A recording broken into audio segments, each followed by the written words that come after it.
Hmm. Mm-hmm. We're alive.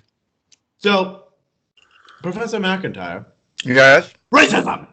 What? Sorry, sorry. I smell racism in the air. What? Day. What? Well, it's a day that ends in Y, so there's clearly somebody racist afoot. Have you heard the news lately? No. No. Hmm. Do tell. A certain somebody, some people did something naughty, naughty, naughty. Accused the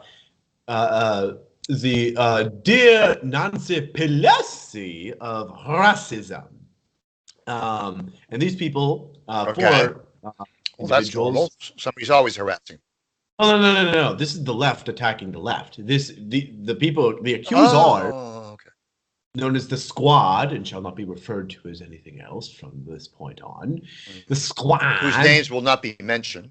they're the only people that call themselves that, but they think, everyone calls them that. The Squad, and they've been bickering back and forth with Lucy, and then Donald Trump I guess he must have got bored or something, or annoyed that he wasn't the center of attention. So he decided to jump in on the fun. Now, unlike the mainstream media folks, I'm actually going to tell you exactly what Trump is saying. Some broadcasts don't even report the full, not even all of the tweets he said on the matter, but they'll report half of some of the tweets that he said on the matter. So here are the tweets. They're pretty fun to read. Trust me. I'll share them with you as I read them out loud. Okay. So sad to see the Democrats sticking up for people who speak so badly of our country and who, in addition, hate Israel with a true and unbridled passion. Whenever confronted, they call their adversaries, including Nancy Pelosi, racist.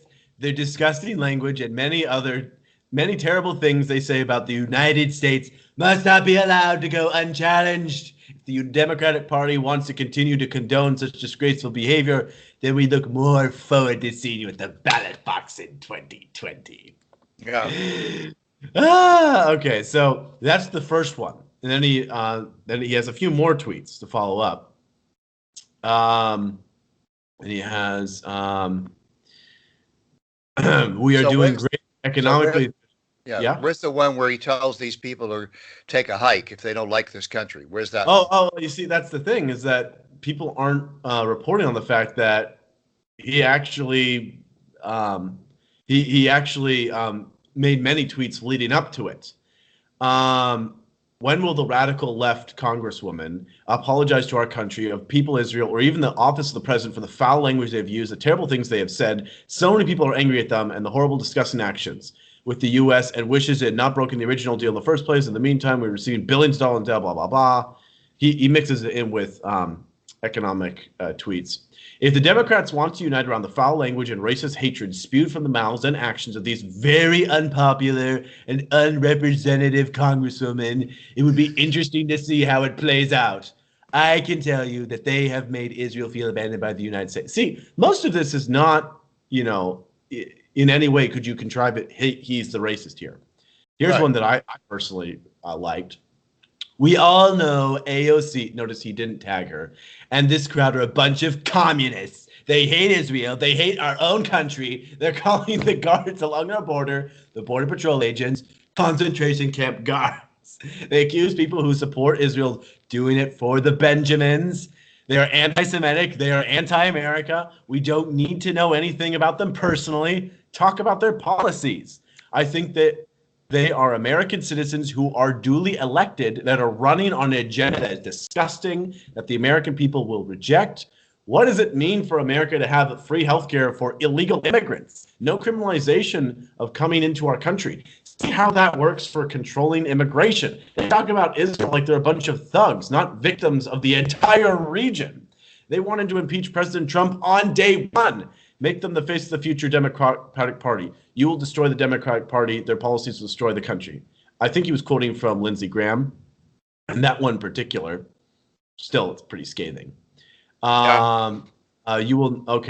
will never be a socialist country. If you are not happy here, all caps, you can leave.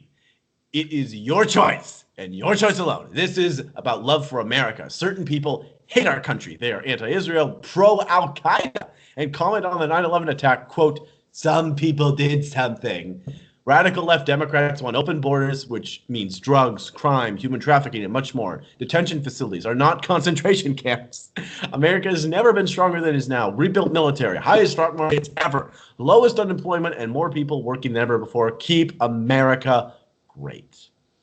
And he does a few more, but isn't there one where he said that if you don't like it here, go back to your country, fix it, and then you wait a minute, just a second. Then when you've done that, you're invited back here. You can come back here. I do remember seeing that. I'm not sure where that that specific one is. I do remember seeing that. It's one of the threats. As I said, there's a lot of tweets here. Stop scrolling around like a 2-year-old child there. Pay attention, please? To see. God almighty. I think it was actually. How do you expect people to read this stuff? Well, they don't have to read everything I post on. But in any case, that's pretty much, glad to see Democrats, racist discussion, blah, blah, blah. But stop sharing. Yeah. We don't want to see that. That's all right. Yeah. Okay. So what's the issue you wanted to discuss? What's all behind this? And is Trump right saying to these people, go back to the hellhole that you crawled out of, that you refused to reform, and that's why you left it, because it's a hellhole, and go back there, fix that before you presume to tell us how to run our country? Well, this has been proven again and again by many different scholars, many different policy experts on poverty. The best way to fix poverty worldwide is not for big established countries like the United States and all these different countries to send resources over. Rather, it's to have people from those countries come here, get education, perhaps wealth, and then go back to their country and fix the problems there. We used to have this impression, if we just invade, steamroll the government and just put up our own little puppet, that'll fix the problem. That didn't work. It has not really worked. It very rarely ever works, if at all. Mm-hmm. And what President Trump is saying is true. If they really did care, and I'm not saying every person who, I can't comment on the said congresswoman. That's their own, in their own wheelhouse, whether or not they know it or mean it or not. But if you really want to fix another country like Somalia, Ethiopia, India, all these other third world countries, it's not going to get fixed by the EU, by the United States. Theoretically, if that's the case, why we would need to let everyone, like all 5 billion people in poverty in the United States, we cannot sustain we can barely sustain 300 million at what we have right now. Right. We're just barely doing okay. Pretty good. We're going up as a country we should not be flatlining. We should be going up. The UK is going down, and because they're letting in more than they can handle. Mm-hmm. Mm-hmm. It's not, and I'm not saying that we should deport people who want to be. If you come out of your, third world country and you want to stay here, make a better life for yourself, fine. I hold nothing against you. Mm-hmm. But to these people that want to take away American resources or, bring over people into the United States. Well, let's look at what we're running out of time. Let's look at what these four Congress people advocate. They advocate shredding the Constitution. They advocate. Trump said it pretty clearly what they're for. Decriminalizing illegal border crossing. One of them made a famous boo-boo by saying that she was not aware that crossing a border without permission was illegal. She didn't even know that it was illegal. Okay, well, she's just an idiot. But anyway, and we know who that one is. But I'm saying, so it's not the case where in the past we had elected Congress people and also senators who had severe disagreements with policy. They're not disagreeing with policy. They're trying to replace our culture with their culture. All right? So that's the way I see this going down. The way I see it is this is not a policy war. This is a culture war.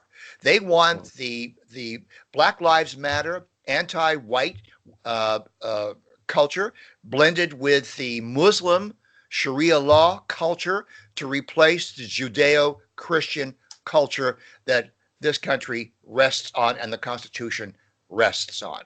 That's how I define a policy disagreement is, Yeah.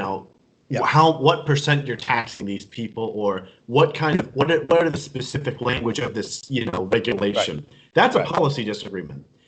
The sort of value disagreement that we have with the left and these four congresswomen, who are basically the four horsemen of this leftist apocalypse. The four vaginas. Yes. It's a difference of values. You're dead on right. It's funny. It's not so much that they're black supremacists. They're just anti-white. No, they are black supremacists. No, I'm sorry. They're also brown supremacists. It's more than just that. That's what I'm saying. It's a cultural. It's a leftist cultural supremacism. war. They want to destroy white people as being the dominant political force in America, and they want to replace it with people, what they call people of color, as though white people don't have any color. Strangest construction. Well, they'll just invent whatever term it means to replace it with that. How do you think this is going to play out? Who's going to win this titanic battle between the four vaginas and Donald Trump? When Donald Trump starts saying politically incorrect things, people rush over to his side. People who have very little to do with politics rush over to his side. When they say politically incorrect things, people run away from them. I don't see it. The thing is, it's the same people that I saw before, who already supported them before, are still with them. The people who were, who had nothing to do with politics, the silent majority, the quiet people, they came out of nowhere and came to Trump when it came election time. Now, I don't know if those people exist in their particular districts. I just don't know. I think it's absolute genius on Trump's part to start this sorority war. And I'll tell you why. Because as long as these four idiots, these four horses' asses, are making Pelosi's life miserable, then there's no legislation going to be happening. They can't get anything done. They can't talk about health care. They can't even advance their candidates for president. So this week you're going to see they're going to have a condemnation passed through the House of Representatives, led by, she's going to demand that the House condemn the president for these racist remarks and these terrible things that he said to these poor vaginas. He's insulted these vaginas. It'll pass. It'll put Republicans in a very difficult spot as to whether they're going to vote with Pelosi. Many of them will, I predict. Many of them will, because they're in marginal districts where. I disagree. I think that they're going to stand by the president on this one. Well, that's good. I'm glad you disagree, because I would like to see how this shakes out. I'm sure our fans and our audience will be very interested in see how this goes. If they do. Last thought. If they do, that'll be the first time it clear. You can see Republicans are deciding that yes, we're going to stand with Trump and his craziness because it's working and it's winning. That's my prediction. Well, if they think it through, they'll realize that they better stick with the president than desert the president. Because if they desert the president, they're done in that district. They're a dead marginal district. Folks, thank you so much for supporting us. Thank you for becoming our patrons. Please, if you're not already, please do become one. Following. Many of you are following us. We see the analytics, but you're not clicking on the word following. Well, it depends. It also depends on the platform. Yeah. Be it Podbean. If it's YouTube, please subscribe on YouTube. If it's Facebook, make sure to hit the like our page. All of that. You guys are smart. You know what to do. We appreciate your support and your following. We'll be back with you real soon. Thank you, Alex. Let's see how this plays out. Absolutely. All right.